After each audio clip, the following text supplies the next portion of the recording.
Hello दोस्तों, नमस्कार। आज हम भारतीय संविधान में राष्ट्रपति के बारे में चर्चा करेंगे।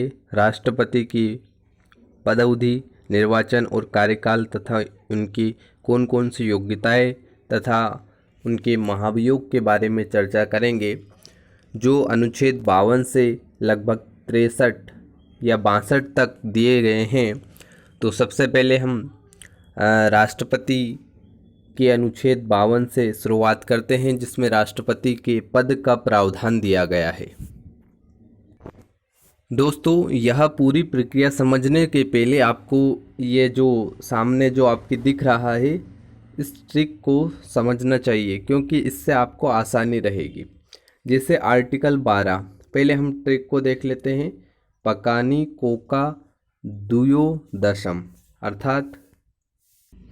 अर्थात दोस्तों, पा से राष्ट्रपति का पद, का से कार्यपालिका का प्रधान जो कि 53 में है, 54 में आता है नी, पका नी से निर्वाचन, 55 में को से आता है कोटा, 56 में आता है कार्यकाल, 57 में दू से दोबारा जो निर्वाचन होता है राष्ट्रपति का, उसको किस प्रक्रिया के माध्यम से किया जाता है, और 58 में आता है योग्यता, 59 में आता है दशा, 60 में आता है शपथ और 61 में आता है महाभियोग। तो एक छोटी सी ट्रिक थी दोस्तों, आप इसे नोट कर लीजिएगा। यह बहुत आसानी से आपको सारे आर्टिकल को क्रमबद्ध तरीके से आपको याद रखवा सकती है, और यह अधिकतर एग्ज़ामों में पूछे जाते हैं, जिनके क्रम लगभग हम भूल जाते हैं। तो आप याद रखिए, पकानी कोका दुयो दशम, आर्टिकल 52 से 61 तक। आगे बढ़ते हैं। तो आर्टिकल 52 कहता है कि राष्ट्रपति का एक पद होता है।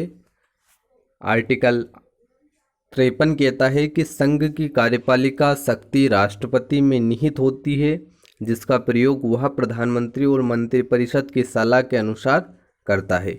तो अनुच्छेद 53 कहता है कि संघ की जो कार्यपालिका की जो शक्ति होती है वो राष्ट्रपति में निहित होती है।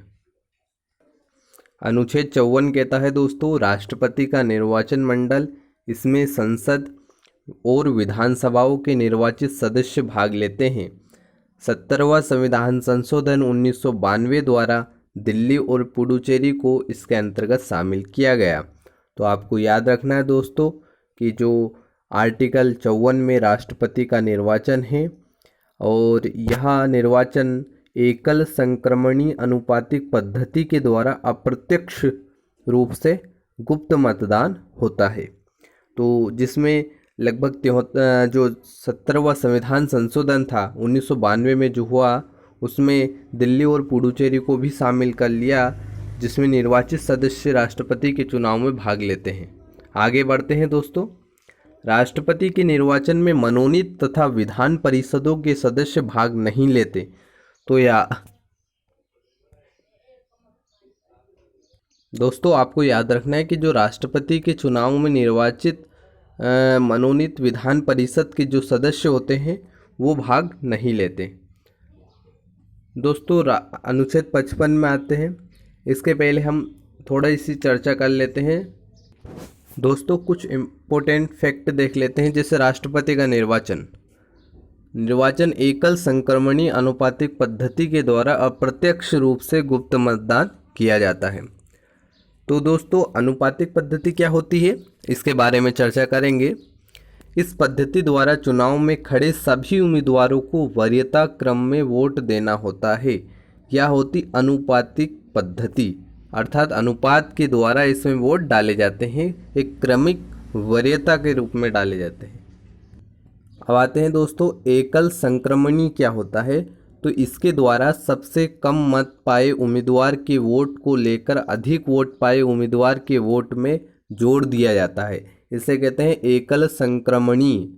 तो आपको याद रखना है कि जो राष्ट्रपति का जो चुनाव होता है वो होता है एकल संक्रमणी अनुपातिक पद्धति के माध्यम से।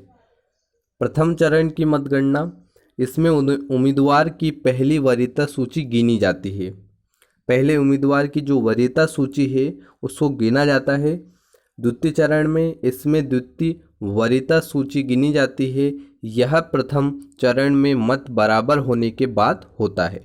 यदि दोनों में यदि मत बराबर है प्रथम चरण में है तो दूसरा चरण या दूसरी वरीयता सूची गिनी जाती है। वीवी गिरी के निर्वाचन समय द्वितीय चरण की मतगणना हुई थी। तो दोस्तों बहुत इम्पोर्टेंट फैक्ट है, आपको याद रखना है कि ऐसे कौन से राष्ट्रपति थे जिनके कार्यकाल में द्वितीय वरीयता सूची की गणना की गई। तो आपको याद रखना है कि वीवी गिरी के निर्वाचन में दूसरी बार वरीयता सूची को गिना गया था। दोस्तों अप्रत्यक्ष मतदान होता है, यह भी याद रखना है। अप्रत्यक्ष का मतदान का मतलब राष्ट्रपति के निर्वाचन में जनता भाग नहीं लेती बल्कि जनता द्वारा चुने गए प्रतिनिधि भाग लेते हैं, तो यह अप्रत्यक्ष मतदान होता है। राष्ट्रपति का निर्वाचन मंडल में लोकसभा, राज्यसभा तथा सभी राज्य अर्थात जो 28 राज्य है, दिल्ली और पुडुचेरी केंद्र शासित प्रदेश भी इसमें शामिल है, यह निर्वाचित सदस्य में भाग लेते हैं।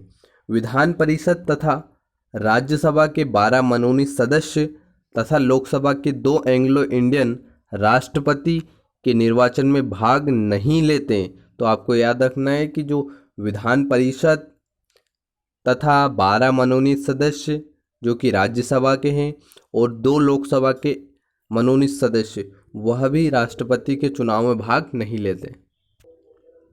मुख्यमंत्री जब विधान परिषद का सदस्य होगा तो वह राष्ट्रपति के निर्वाचन में भाग नहीं लेगा। तो याद रखना दोस्तों, यदि मुख्यमंत्री विधान परिषद का सदस्य है तो वह राष्ट्रपति के चुनाव में भाग नहीं लेगा, क्योंकि विधान परिषद और एंग्लो इंडियन और मनोनीत सदस्य राष्ट्रपति के चुनाव में भाग नहीं लेते हैं। अगला दोस्तों 69वां संविधान संशोधन 1990 द्वारा दिल्ली और पुडुचेरी में विधानसभा का गठन किया गया। तो आपको याद रखना है कि 69वां संविधान संशोधन 1990 के द्वारा दिल्ली और पुडुचेरी में विधानसभा का गठन किया गया। और 70वां संविधान संशोधन 1990 द्वारा राष्ट्रपति के निर्वाचन मंडल में दिल्ली और पुडुचेरी को राष्ट्रपति के निर्वाचन मंडल में शामिल किया गया।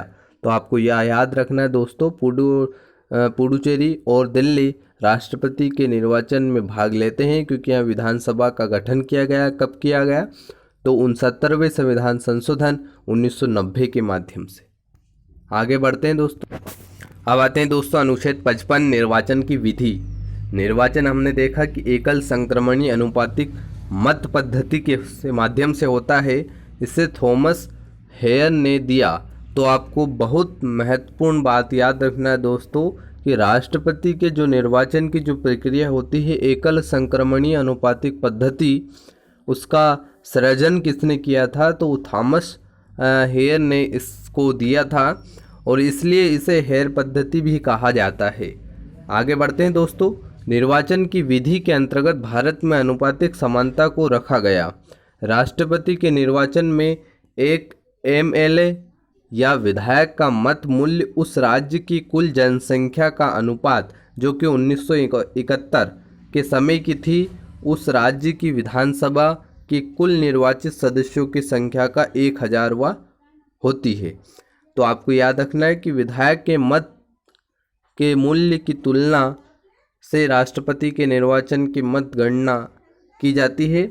आगे बढ़ते हैं दोस्तों। जैसे एक विधायक का मत मूल्य बराबर राज्य की कुल जनसंख्या 1971 के समय की और उस राज्य की विधानसभा की कुल निर्वाचित सदस्यों की संख्या, इनके अनुपात को विधायक का मत मूल्य ज्ञात किया जाता है। आगे बढ़ते हैं दोस्तों।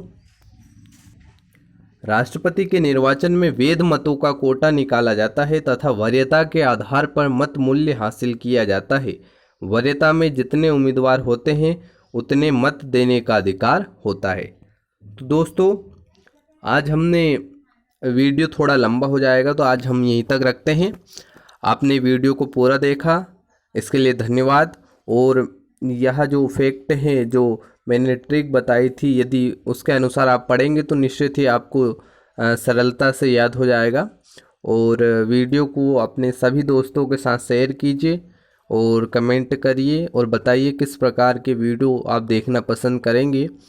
और मैं और भी आपको अच्छे डिटेल में बताने का प्रयास करूंगा, ताकि मैंने खान सर के नोट्स से भी आपको पढ़ाने की कोशिश करूंगा, और जहाँ से भी मिल जाए थोड़ा थोड़ा थोड़ा करके सभी चीज़ें आपको बताने का प्रयास करूंगा। धन्यवाद दोस्तों, आपने वीडियो को पूरा देखा। लाइक कीजिए, शेयर कीजिए, कमेंट करिए। धन्यवाद दोस्तों।